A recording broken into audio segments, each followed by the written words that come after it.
हनुमान जी ने फल खाए रावण की अति प्रिय अशोक वाटिका में।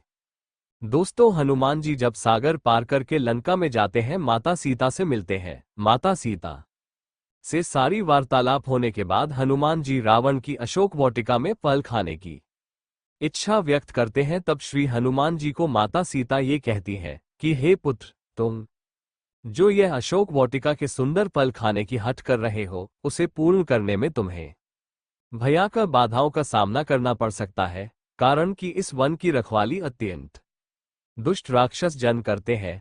तो ऐसे में तुम क्या करोगे? तो श्री हनुमान जी कहते हैं कि हे माता, निश्चित ही यह राक्षस अत्यंत दुष्ट व खूंखार होंगे, किंतु अगर आपकी आज्ञा हो जाए तो इनका तो मुझे तनिक भी भय नहीं। तिन्ह कर भय माता मोहि नाही, जो तुम सुख मानहु मन माही। दोस्तों, अशोक वाटिका को श्री जानकी जी ने कोई सुंदर वाटिका न कहकर उसे वन की संज्ञा दी थी। और वन तो एक ऐसा स्थान होता है जहां मात्र मीठे फल ही नहीं होते, अपितु कड़वे फल भी होते हैं।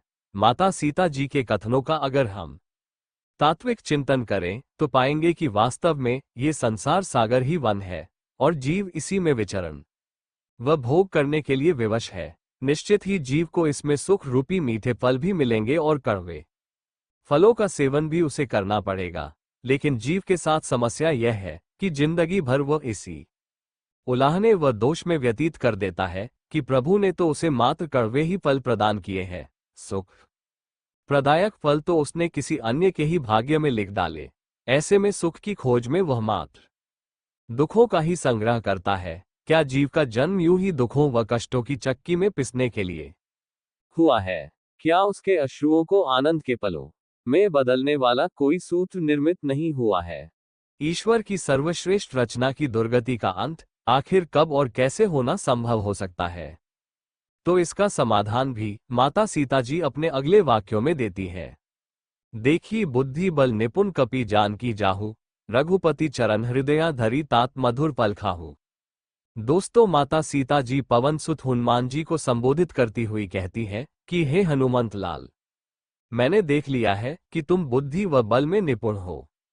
तुम्हें भली भांति ज्ञान है कि कहाँ किससे क्या व्यवहार करना है।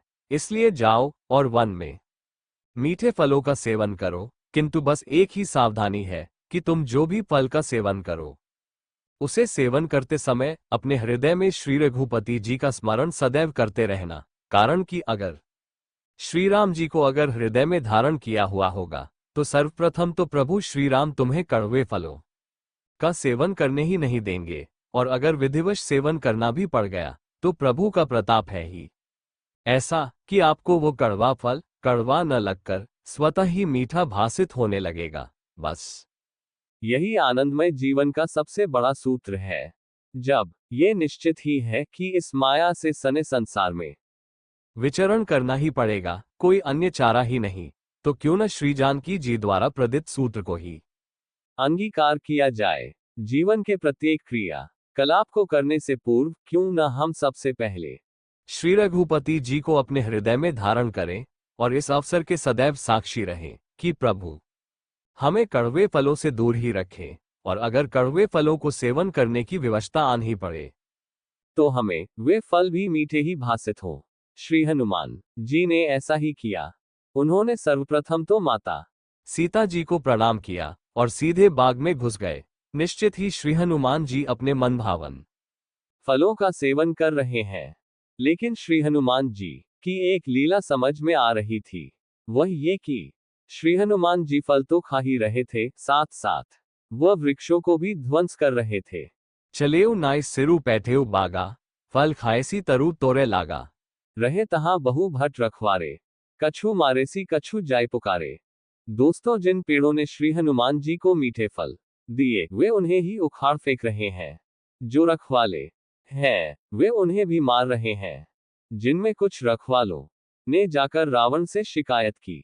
श्री हनुमान जी मानो कहना चाह रहे हैं कि हे रावण, पहली बात तो तेरी बगिया के फल मीठे हो ही नहीं सकते, होंगे भी कैसे, क्योंकि जिन वृक्षों को तूने पानी के स्थान पर अबला जनों के रक्त से सींचा हो, भला वे वृक्ष मीठे फल दे ही कैसे सकते हैं।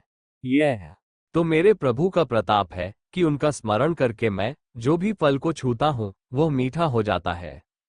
लेकिन आवश्यक नहीं कि मेरे जाने के पश्चात यहाँ किसी प्रभु भक्त का आगमन होगा भी अथवा नहीं। ऐसी परिस्थिति में तो अशोक वाटिका के समस्त फल अब विषाक्त ही रह जाएंगे, जिनका सेवन करने से किसी को भी कष्ट ही होगा। तो क्यों न इस समस्या को समूल से ही नष्ट कर दिया जाए। तो मैं इन पेड़ों को जड़ से उखाड़ देता हूं। दूसरा बात है रावण, मैं तुमको ये संदेश भी देना चाहता हूं कि हे मायावी जीव, तू ऐसी सुंदर बगिया के निर्माण में अपनी समस्त कला व ज्ञान को लगा देता है, सबसे अमूल्य अपनी श्वासों की भी बलि दे देता है, लेकिन तेरे हाथ क्या आता है? क्या इस कृत्य से तेरे जीवन में धर्म के दैविक गुणों की सुंदरता आए? मुझे पता है इसका उत्तर न में ही है। दैविक गुण तो नहीं आए, लेकिन हाँ, विषय विकारों के कीचड़ से तू अवश्य ही मलिन हो गया है। इसकी रखवाली के भी तूने विवेश प्रबंध किए हैं, लेकिन समय का चक्र तो देख रावण, मात्र एक वानर की एक छलांग ने ही तेरी अशोक वाटिका की सुंदरता को कुरूपता में परिवर्तित कर दिया है। तनिक तू सोचकर तो देख, अभी तो मात्र एक ही वानर आया है, जबकि प्रभु तो वानरों की पूरी सेना ही लेकर पधारने वाले हैं। तब तुम्हारी सुंदर लंका का क्या होगा? क्या ये तूने सोचा है? पगले श्री सीता जी को बंदी बनाकर तूने अपने विनाश की गाथा स्वयं अपने हाथों से लिख ली है। कहाँ तो श्री जानकी जी के समक्ष तूने स्वयं को बंदी बनाना था, कहाँ तूने माता सीता जी को ही बंदी बना डाला।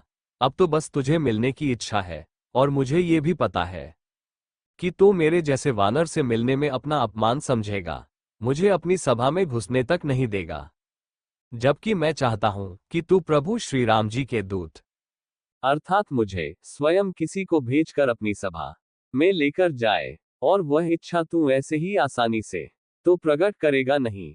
तो मैंने स्वयं ही तुमसे मिलने का मार्ग निकाल लिया है। ले, जिस अशोक वाटिका की सुंदरता व वैभव पर तुझे इतना अहंकार था, मैं उसकी सुंदरता व अखंडता को ही बिगाड़ देता हूँ।